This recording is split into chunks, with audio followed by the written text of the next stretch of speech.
Welcome to Finite Element Method lectures by Civil Thinking, and this is our another class on Finite Element Method. Now, before I move on, I suggest to you to please watch the video lectures on Finite Element Method one by one as in the playlist so that you understand better. The playlist link is in the description, or also you can click on the pop-up on your screen. Now coming to the today's class. Now in this class we will talk about stiffness matrix or stiffness. Okay, so let us first begin with the stiffness, then we will talk about the stiffness matrix or global stiffness matrix. Okay, so let's begin with stiffness first. Now to illustrate this stiffness, let me draw a bar. Okay, let us suppose we have a bar here.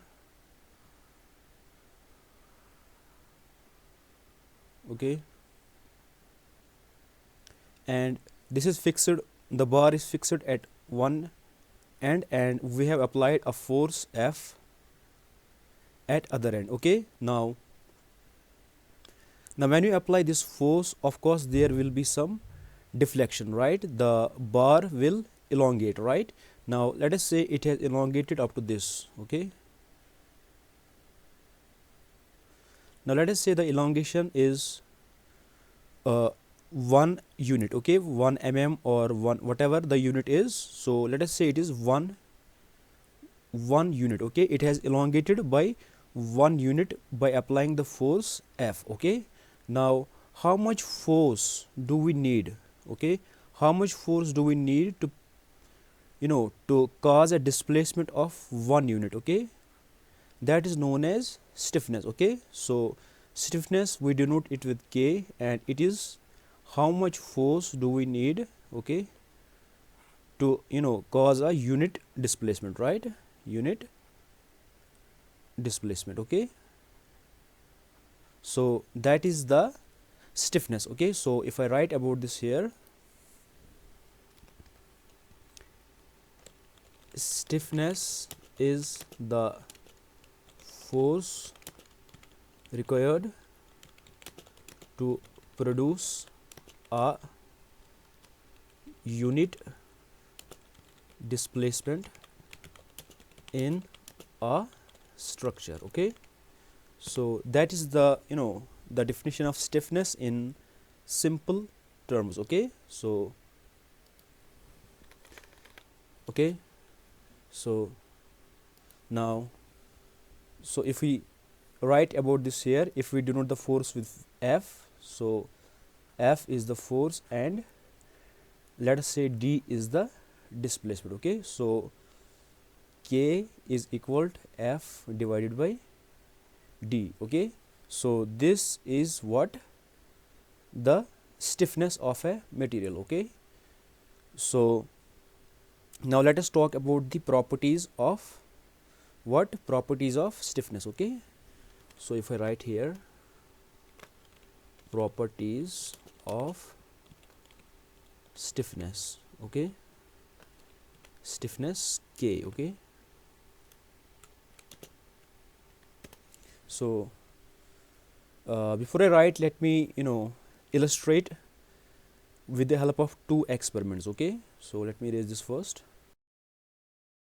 So we will do two experiments. Okay, two experiments.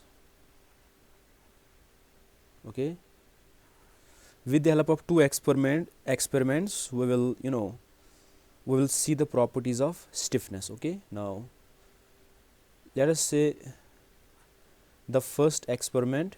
Okay, number one is we will choose for example three bodies of different materials. Okay, now what we will do first, we will choose three bodies of different materials. Okay, for example, let us choose here, let us say we have one material here, but remember the dimensions are same. Okay, same dimensions.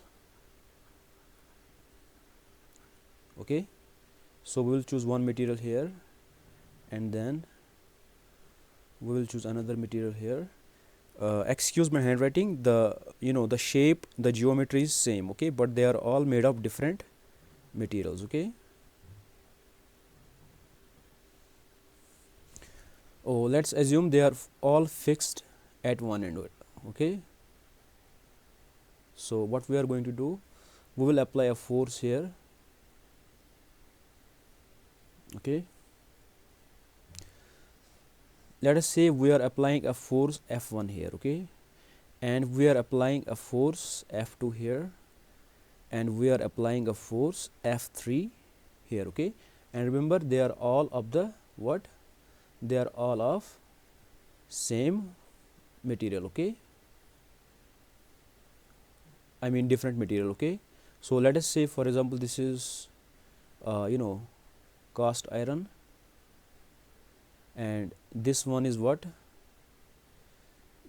for example, mild steel, okay, and this one is aluminium, okay. So we can see we have three different materials, okay.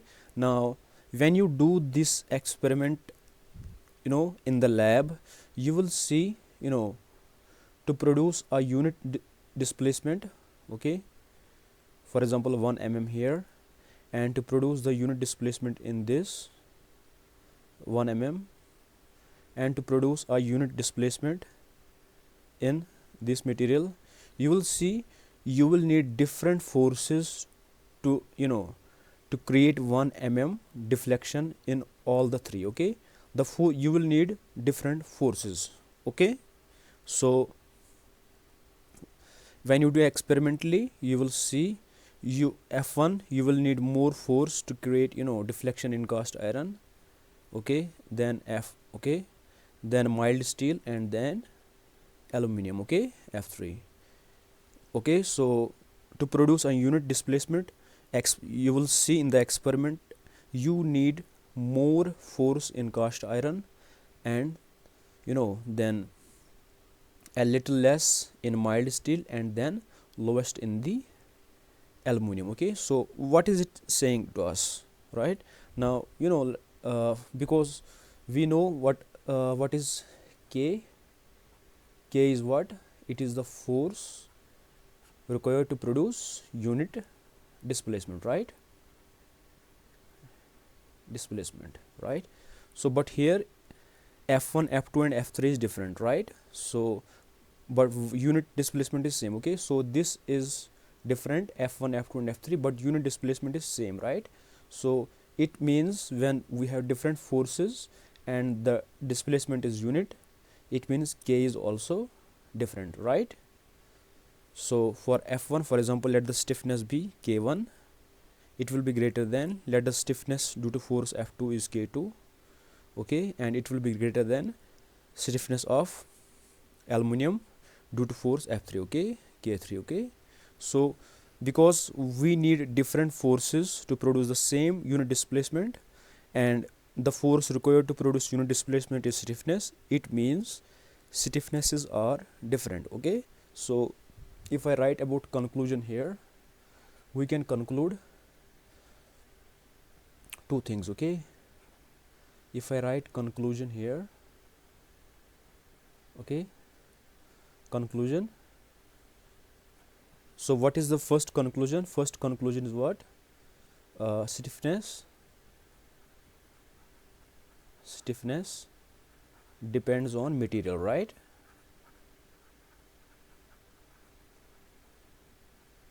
Right, because we have different materials and we found different stiffnesses. It means stiffness is a function of what kind of material it is, okay. So this is the conclusion number one, okay. So to conclude another thing about the stiffness, okay, we will do another experiment, okay. So let us say, for example, this time let us use the same body, okay. So we will use experiment 2. In the experiment 2 we will use same material, okay, but different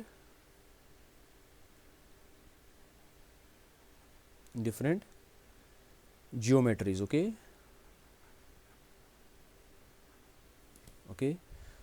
now we will use the same material. For example, let us choose cast iron this time. Okay, so in this, for example, let us say we are choosing square dimension. Okay, so it is going to be like this. Let me erase this. Let us choose a square dimension first. Okay,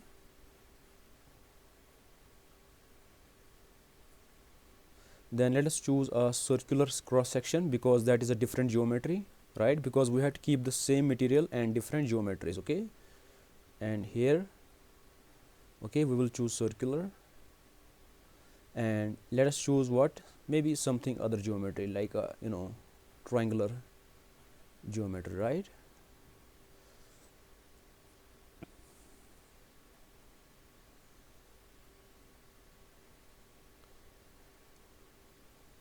Okay, excuse my handwriting. Okay, so we use the same material, cast iron. Okay, and what, now we will try to produce the same unit displacement in all of them. Okay, let us say we have applied a force F1 here, and then we are applying a force of F2 here, and then we are applying a force of F3 here. Okay, so let us say we have seen a unit displacement here. Okay, one, for example, okay, then here will be also 1 okay, and then here will be also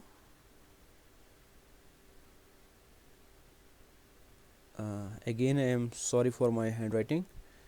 Okay, so now we try to produce the same unit displacement in all of the three bodies which are made of same material. Okay, they are, all the three are made of same material. Okay, and remember, they are all fixed on one side. Okay, they are all fixed on one side, and what we see here, again we see F1, F2 and F3, they are all unequal. Okay, we require different forces. When you do experimentally, you require different forces to produce the unit displacement in different geometries. Okay, so it means the stiffnesses are also,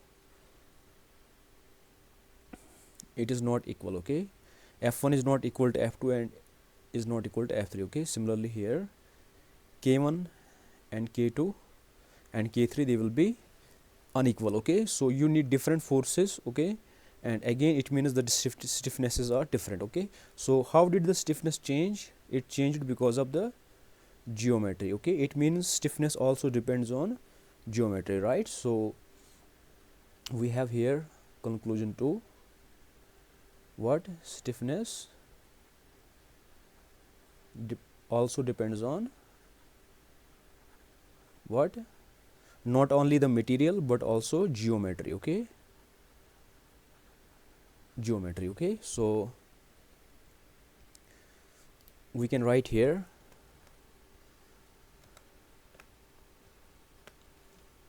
stiffness depends on material type and geometry. Okay, now geometry also means the size. Okay, now for example, if in this case you had chosen the same circular, for example, cross section. Okay, but the sizes are different. Okay, for example, here the size is 1, the size is 2 and the size is 3. Okay, they are all fixed on the top.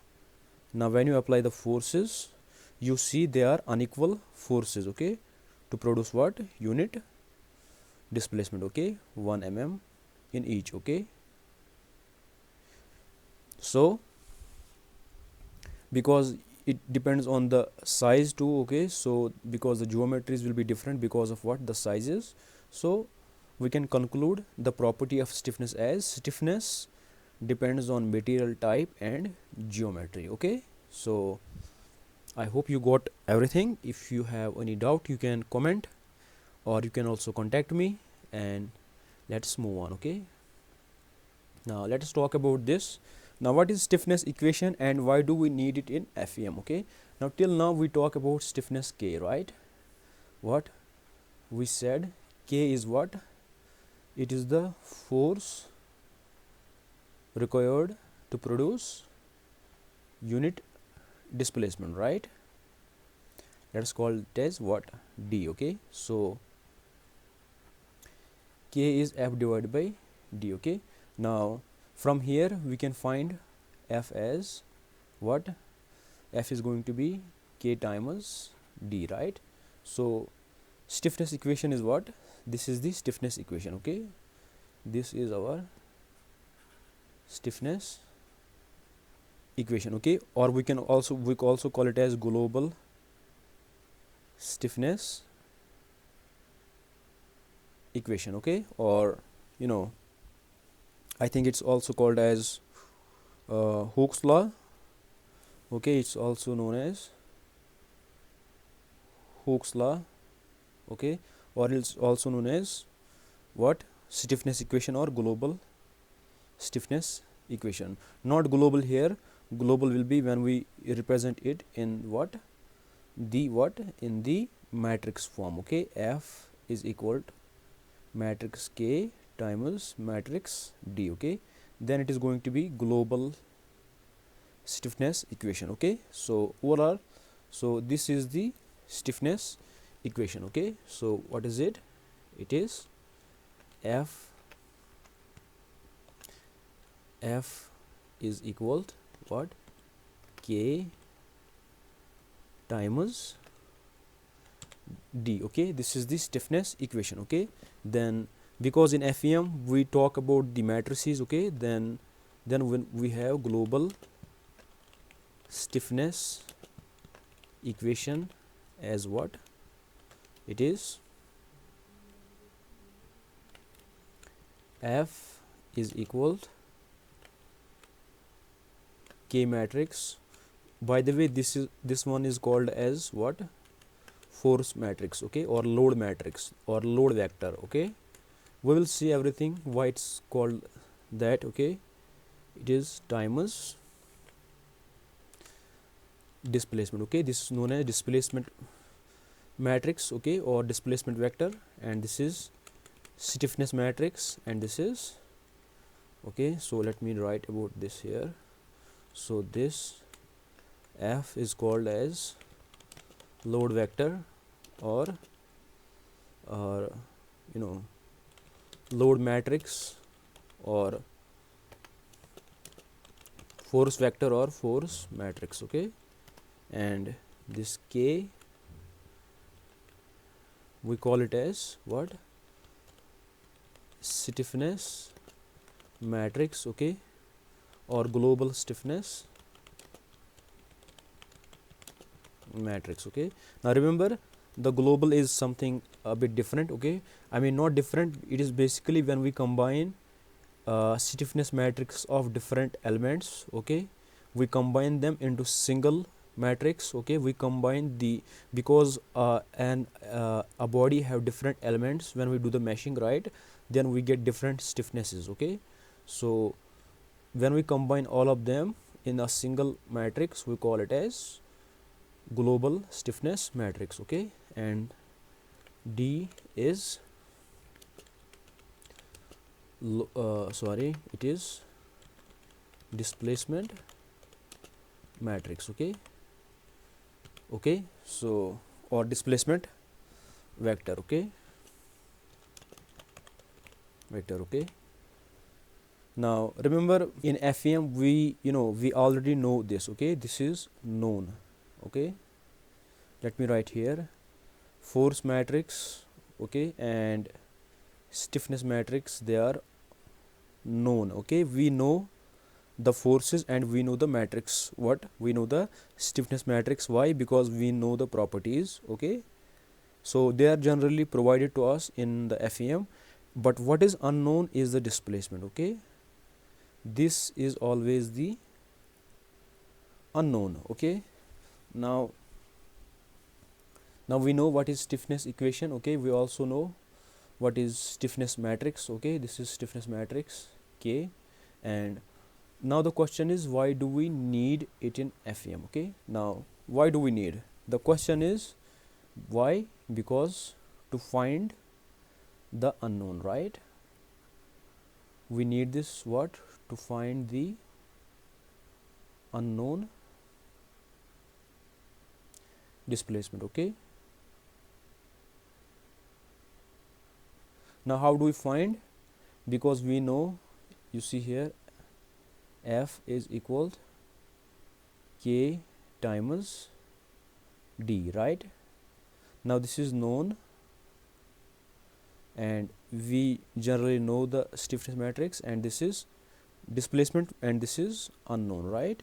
Now to find the displacement from here, to find the displacement, we can find this with F times K inverse, right? Or F divided by K, right? So when we rearrange this, the equation, the stiffness equation, we can find the unknown displacement. Okay, so we will find the unknown displacement, and this is why we need the stiffness equation in FEM. Okay, now let me add more points, because in the coming lectures we will talk more about these. Okay, because FEM is mostly a lot about stiffnesses. Okay, the force matrix, the K matrix, or the displacement matrix. Okay, they will come a lot in the FEM lectures. Okay, so we will be talking a lot about them. Now I think it is better to add a bit more information here. Okay, now what is force matrix? Okay, now remember,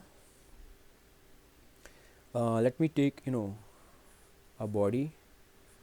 For example, this is a simply supported beam. Okay, let us say we are applying a force F1 here and F2 here. Okay, now remember, I have already told you we do the meshing. Okay, if you have not seen this lecture, that lecture meshing, please watch that. And this is the reason I recommend to you watch the these FEM lectures in sequence as in the playlist. Okay, because I am talking about the things one by one in each video lecture in the playlist. Okay, this is the reason I am suggesting you to watch the video lectures in playlist. Okay, and again, you can find the playlist link in the description. Okay, so what we do meshing. Okay, we do the meshing. Okay, so we convert it into discrete elements. Okay, like this.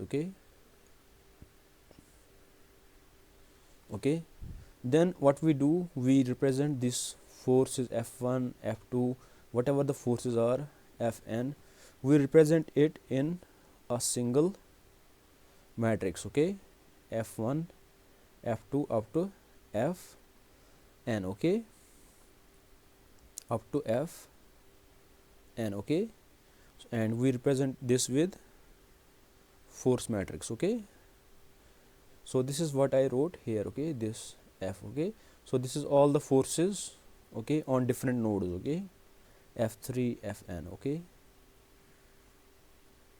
all the forces on different nodes. Okay, now again we will see where to place F1 and where to place F3. We will see each and everything, but remember, the force vector, the matrix, the load matrix is what? It is a combination of different loads or different forces on different nodes. Okay, on different points of our discretized body, right?